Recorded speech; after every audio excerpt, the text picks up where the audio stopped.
Bine v-am găsit la un nou episod. Astăzi o să vă arăt contul furat. Am furat un cont la un prieten de-al meu, uitați. Da, am muncit ceva. Adică, da, l-am nu știu cum să vă zic cum l-am furat, dar nu vă spun. Ba, dacă strângem 30 de like-uri, o să vă spun cum. Wow, și-am muncit mult cu ăsta, prieten. Dacă strângem la acest episod, nu știu, 50 de like-uri, o să schimb numele în Vlad. Uitați că știu cum. Vlad. Ce-a făcut? Vlad. Ce bă? Vlad. Vlad. Dați.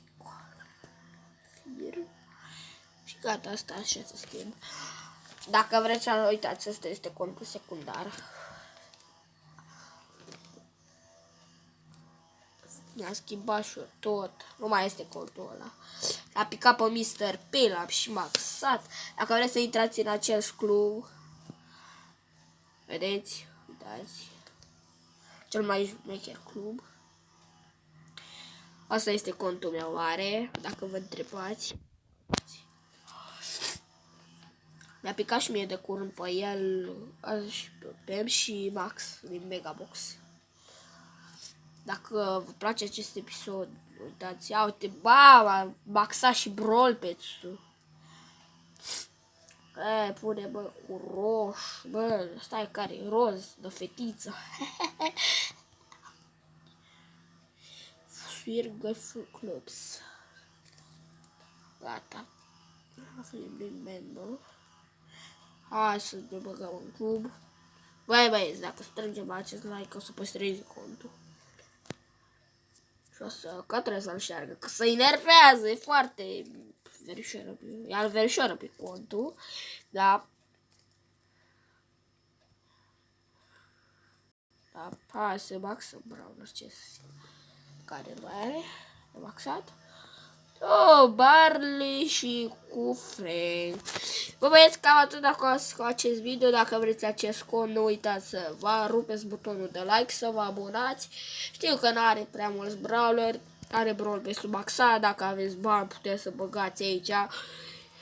Dacă aveți gemuri, da, bani, că trebuie să băgați gemuri cu bani. Puteți să cumpărați tot brawl pesul.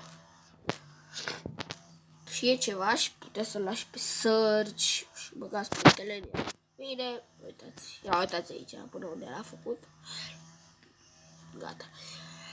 Băieți, cam atât a fost cu acest video. Dacă v-a plăcut, să nu uitați să rupeți butonul de like și de abonare și să dați un subscribe la ăla. Stai bă, cum era, cum îl cheamă? Pe prietenul ăla al meu. Asta așa că după ce după ce că i-a furat, nu mai știu, Cătă și-a pus numele Noob, Cătălin sunt Noob, căutați de genul și este un video, este cu portocaliu și este poza aia și este cu, a făcut câteva de videouri, sau unul de fapt, unul pe Roblox, încă te mi-aduc aminte. Pa, pa!